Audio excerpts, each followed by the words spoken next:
حضور صلی اللہ تعالیٰ علیہ وسلم کا ارشاد ہے کہ 5 راتیں ایسی ہیں جن میں اگر بندہ اللہ سے دعا کرتا ہے تو پھر پروردگار اس کی دعاؤں کو قبول کر لیا کرتا ہے۔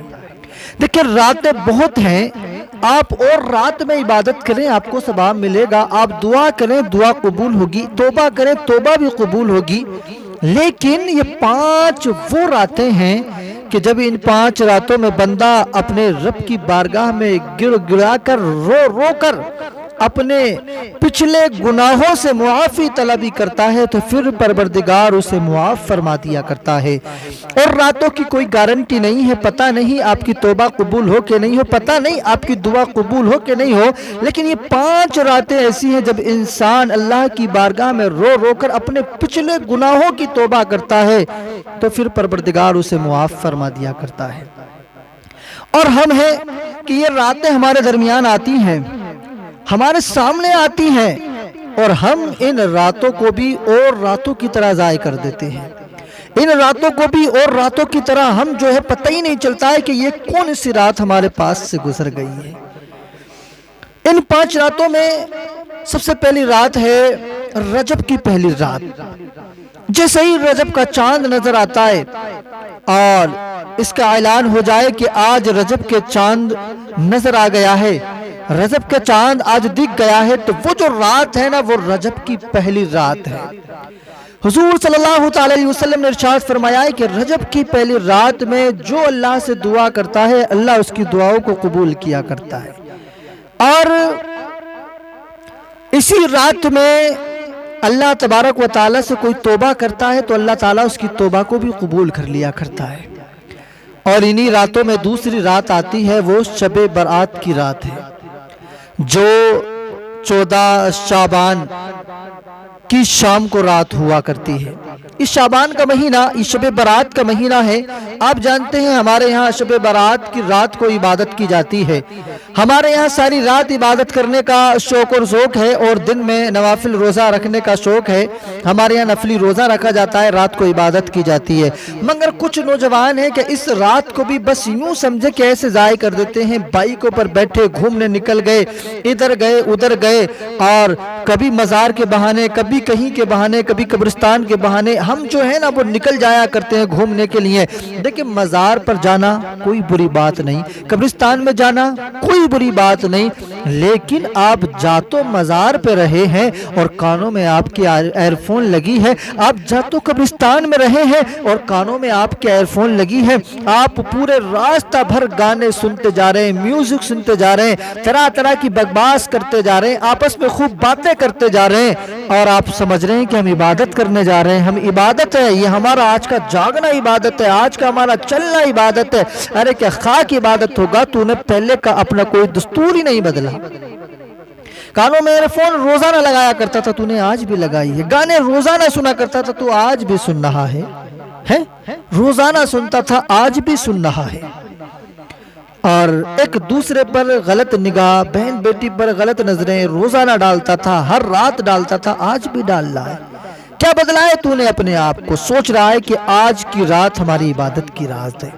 دیکھیں مزار پہ جانا کوئی غلط نہیں ہے، ہم مزار پہ جانے کے مخالف نہیں ہیں، آپ مزار پہ بھی جائیں، قبرستان میں بھی جائیں، لیکن جب جائیں تو آپ کے جانے کا نظریہ یہ ہونا چاہیے کہ جب آپ اپنے گھر سے نکلیں تو آپ کا وضو بھی ہونا چاہیے، آپ درود پاک پڑھتے پڑھتے اپنے گھر سے نکلیں، قبرستان پہنچ جائیں، مزار پہ پہنچ جائیں، جہاں پہنچنا ہو وہاں پہنچ جائیں آپ، مگر آپ کی درود پاک ختم نہیں ہونا چاہیے۔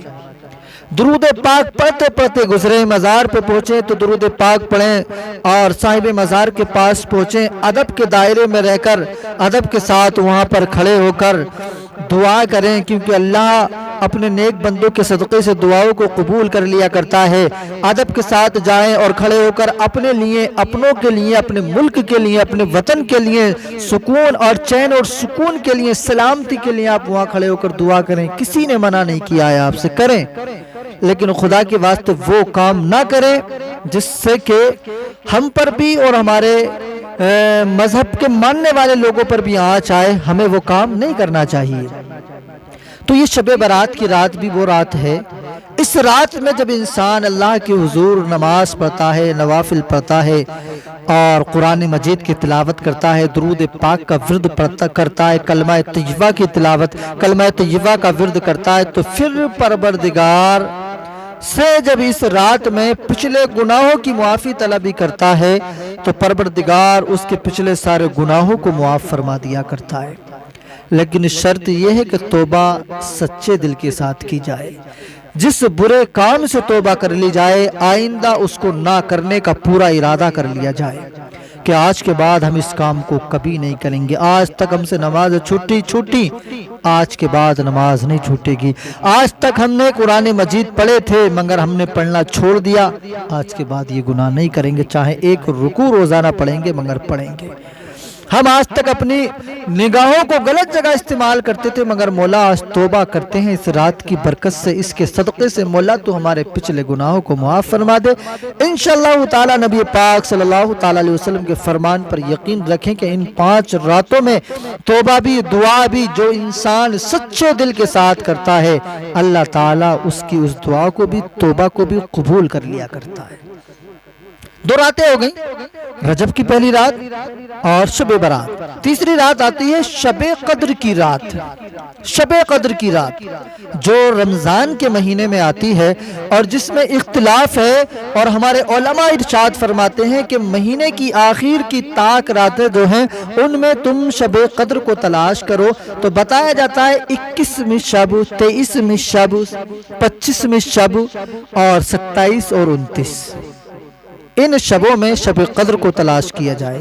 تو یعنی آپ یہ مان کر کے چلیں کہ یہ وہ راتیں ہیں، ان راتوں میں ہم اللہ سے توبہ کریں، اللہ کے حضور عبادت کریں، اپنے لیے دعا کریں، اپنوں کے لیے دعا کریں، تو یقیناً اس رات کی برکت سے اللہ تعالی ہماری ان دعاؤں کو قبول فرما لیا کرتا ہے۔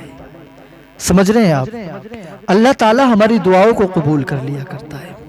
چوتھی رات آتی ہے عید الفطر کی شب۔ عید الفطر کی شب جس کو ہم اپنی زبان میں چاند رات بھی کہتے ہیں۔ رمضان المبارک کا مہینہ گزرا اور جیسے ہی عید کا چاند نظر آیا، اور یہ جو شب ہے یہ عید الفطر کی شب ہے۔ اس شب میں بھی اللہ سے جو دعا کی جاتی ہے اللہ کریم اس دعاؤں کو قبول فرمایا کرتا ہے۔ اور 5ویں رات آتی ہے عرفات کی رات، یعنی جس رات کو، جس صبح میں حاجی لوگ عرفات کے میدان میں جمع ہونے والے ہوتے ہیں، اس سے پہلی جو رات ہوتی ہے نا وہ عرفات کی رات ہوتی ہے۔ اور اس رات میں بھی اللہ سے جو مانگا جاتا ہے، جو جائز دعا کی جاتی ہے، پروردگار اس دعا کو قبول کر لیا کرتا ہے۔ یہ 5 راتوں کا میں نے ذکر کیا، اور اس میں اس وقت کے اعتبار سے ہمارے لیے سب سے اگر خاص کوئی رات ہے تو وہ اب شب برات ہے، کیونکہ آنے والے 2 روز کے بعد میں شب برات ہے۔ اور میں اپنے ان تمام نوجوانوں سے کہوں گا جو نوجوان اس شب برات کو جاگتے تو ہیں مگر ان کا جاگنا فضول ہو رہا ہے۔ عبادت تو کرتے ہیں، وہ سمجھتے ہیں کہ ہم عبادت کر رہے ہیں مگر وہ ان کی عبادت فضول ہو رہی ہے۔ بھر راستہ ہم نے ایک دوسرے کی الٹی سیدھی باتیں کرنا، ایک دوسرے کی چغلی کرنا، غیبت کرنا اور اللہ کے ولی کے مزار پر حاضری دینا، سمجھتے ہیں پورا رات ہم نے جاگ کر کے گزارا۔ لیکن جہاں تو دوسرے کی غیبت کر رہا ہے، چغلی کر رہا ہے، جھوٹ بول رہا ہے، بھلا ایسے بھی کبھی کوئی عبادت ہوتی ہے؟ نہیں ہو سکتی۔ اس لیے گھر سے نکلے وضو کے ساتھ نکلیں اور درود پاک پڑھتے پڑھتے جائیں، پڑھتے پڑھتے آئیں۔ صاحب مزار کے یہاں پہنچنے کے بعد ادب کے دائرے میں رہ کر دعا کریں، اپنے لیے بھی کریں، اپنوں کے لیے بھی کریں۔ قبرستان میں جائیں، قبرستان میں جانے کے بعد میں ہمارا کوئی نہ کوئی عزیز اس میں دفن ضرور ہے، اور اگر ہمارے خون کے رشتے سے کوئی ان قریب ہمارا نہیں ہے تو مجھے امید ہے کہ ہمارا اسلامک جو رشتہ ہے، کلمے کا جو رشتہ ہے، اس کے تعلق سے تمام لوگ ہمارے بھائی ہیں۔ سب کے لیے وہاں جا کر کے دعا کریں، پتہ نہیں اللہ کریم کب اور کس کی دعا سے، کس کی آمین سے مرنے والوں کا بیڑا پار کر دے، ان کی نیکیوں میں اضافہ کر دے۔ اور یہ رات وہ رات ہے، اس رات میں اللہ تعالیٰ بہت گناہ گاروں کی بخشش کر کے انہیں جنت کا پروانہ دیا کرتا ہے۔ تو دعا کریں اس رات کے صدقے اللہ تعالیٰ ہماری بھی اور جو ہم سے پہلے جا چکے ہیں ان کی بھی مولا مغفرت فرمائے، سب کو جنت میں اعلیٰ سے اعلیٰ، بہتر سے بہتر مقام عطا فرمائے، آمین۔ وما علینا الا البلاغ۔ السلام علیکم ورحمۃ اللہ تعالی وبرکاتہ۔